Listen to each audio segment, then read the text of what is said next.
حبیب الرحمان نیازی، سجادہ نشین، درگاہ حضرت میر قربان علی صاحب جے پور،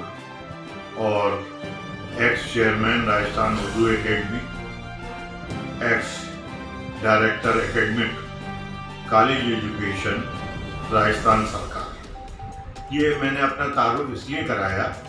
کہ لوگ باگ یہ نہیں سمجھیں کہ کوئی جاہل آدمی آپ سے مخاطب ہے، حالانکہ کوئی بھی یہ نہیں کہہ سکتا کہ وہ پڑھا لکھا ہے، لیکن پھر بھی کیونکہ آج کل جو مسئلہ ہے جس لیے میں نے یہ ویڈیو بنائی وہ بہت گرم ہے۔ شہاب جو پیدل حج پہ جا رہے ہیں اور اجمیر شریف کے خادم کے بیچ، اس کو انہوں نے صرف مسلمانوں کے ایک فرقے نے جو صرف ایک جماعت کے لوگ ہیں، انہوں نے اس کو بلا وجہ طول دے رکھا ہے۔ دیکھیے، پہلی چیز تو یہ سمجھ لینی چاہیے کہ اگر شہاب پیدل پہ جا رہے ہیں تو وہ ہم پہ کوئی بڑا احسان نہیں کر رہے ہیں، وہ صرف اپنے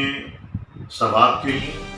اور اپنی شہرت کے لیے پیدل جا رہے ہیں، کیونکہ وہ پہلے آدمی نہیں جو پیدل جا رہے ہیں، ہزاروں آدمی اب تک حج کے لیے پیدل جا چکے ہیں۔ یہ کوئی شہاب نئے نہیں ہے، جیسے کہ چاند پہ گئے ہوں تو ایک بہت بڑی بات ہے۔ یہ تو اس وقت ان کو کسی وجہ سے کچھ طاقتیں ان کے پیچھے ہیں جو ان کو یہ شہرت دے رہی ہیں۔ تو پہلی چیز تو دماغ میں یہ آنی چاہیے کہ اگر وہ پیدل حج کو جا رہے ہیں تو یہ ان کے لیے ثواب کا کام ہے، وہ بہت اچھا کام ہے، ہم اس کی تعریف کرتے ہیں، لیکن یہ نہیں ہے کہ ان کو اس بیچ پہ اگر کوئی بھی چیز ہو اور وہ جو کام کریں گے وہ سب جائز ہو جائے گا۔ اس چیز کو اپنے دماغ سے نکال دیں۔ اب رہی بات اجمیر شریف کی، دیکھیے کوئی بھی چیز ہوتی ہے تو تالی ایک ہاتھ سے کبھی نہیں بجتی، دونوں طرف سے دقت ہوتی ہے۔ اگر آپ دیکھیے، اگر اس ویڈیو کو آپ بہت بغور دیکھیں تو جو ہمارے اس وقت کے خادم جو وہاں کھڑے ہیں فیصل چشتی، انہوں نے ان سے یہ کہا سر پہ ہاتھ رکھ کے کہ یہ جس مقصد سے جا رہے ہیں ان کا وہ پورا ہو جائے، ان کی مراد پوری ہو جائے۔ فیصل نے ان کا سر پہ سے ہاتھ ہٹا دیا، اس کے بعد انہوں نے کندھے پہ ہاتھ رکھ کے پھر یہی بات کہی، پھر فیصل نے ان کے جھٹک دی۔ اس سے کیا مطلب ہے کہ وہ یہ نہیں چاہتے کہ کوئی آدمی ان کے لیے دعا کرے، اور انہوں نے یہ کہا کہ اور ان کے ساتھی جو تھے انہوں نے یہ کہا کہ ان کو دعا کرنے دی۔ ارے بھائی، اگر آپ کو دعا ہی کرنا ہے اور آپ اتنے خلوص سے دل سے دعا چاہتے ہیں تو آپ مزار شریف کے بیچ میں کیوں کھڑے ہوئے، جگہ گھیرے ہوئے اپنے 5-7 آدمیوں کو لیے ہوئے؟ وہ جو پیچھے جو لائن لگی ہوئی اس کا کیا ہوگا؟ وہ لوگ جو پیچھے والے تھے ان کو بھی تو حاضری دینی ہے نا۔ اگر آپ کو کچھ عرض و معروض کرنا ہے تو آپ پیچھے کی طرف جا کے کھڑے ہو جائیے اور وہاں سے عرض کریے۔ آپ خواجہ صاحب تو ہر جگہ سے سنیں گے، یہ تھوڑی ہے کہ آپ بالکل سامنے کھڑے ہو جائیں اور پھر آپ جو اس وقت خدمت کر رہا ہے اس کو بیچ میں اس کا ہاتھ جھٹک رہے ہیں۔ ہاں، جب یہ چیز ہوئی اس کے بعد خادم صاحب نے یہ کہا کہ آپ باہر نکل جائیے، جو کچھ بھی ہے انہوں نے جو کچھ بھی کہا۔ اس کے باوجود اس خادم نے معافی مانگی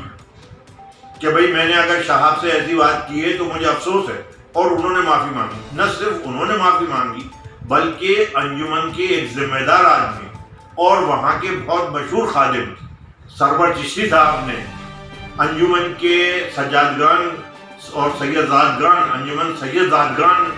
کی حیثیت سے معافی مانگی، اور انہوں نے یہ کہا کہ ان کے خلاف جنہوں نے یہ حرکت کی ہے ان خادم کے خلاف ایکشن لیا جائے۔ اور ان کے یہ کہنے کے بعد ہی خادم صاحب نے اپنی ویڈیو ڈالی اور اس میں معافی مانگی۔ اب آپ بتائیے کہ اب کہاں بات رہ جاتی ہے جب ایک طرف وہ آدمی اپنی غلطی کو تسلیم کر رہا ہے اور جو ایک ذمہ دار آدمی جو پورا ہے وہ پورے خادموں کی طرف سے آپ سے معذرت خواہ ہے اور پوری انجمن آپ سے معذرت کر رہی ہے، تو آپ اتنے بڑے تو ہو نہیں گئے کہ آپ اس کو معاف نہیں کر رہے ہیں۔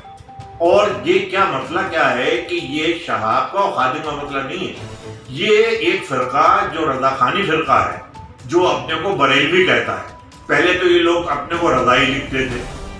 رضائی لکھنے کے بعد یہ رضا ہوئے، رضا خانی ہو گئے، اب یہ الحمدللہ رضوی ہو گئے۔ اب رضوی سے لوگ یہی سمجھتے ہیں لوگ بات کہ اعلیٰ حضرت جو تھے سید تھے۔ اعلیٰ حضرت ایک چیز تو دماغ سے نکال دینی چاہیے کہ اعلیٰ حضرت سید نہیں تھے، اور آپ ایک سید کے مزار پہ جا کے اس کی وہاں بے حرمتی کر رہے ہیں،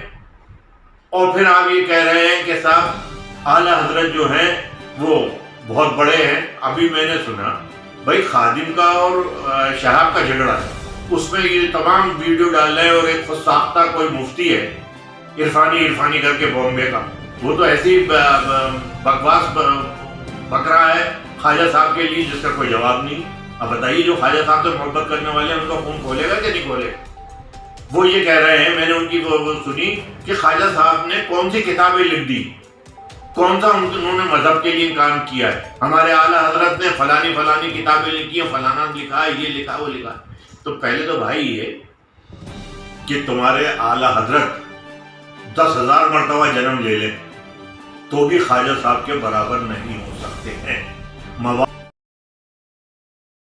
ہمارے نیوز چینلز کو سبسکرائب کریں، لائک کریں، کمنٹس کریں، شیئر کریں اور گھنٹی کا بٹن پریس کریں تاکہ آنے والی ہر ویڈیوز اور اپڈیٹس کی نوٹیفیکیشن آپ سبھی کو ملتی رہے۔ جے ہند، جے مہاراشٹر۔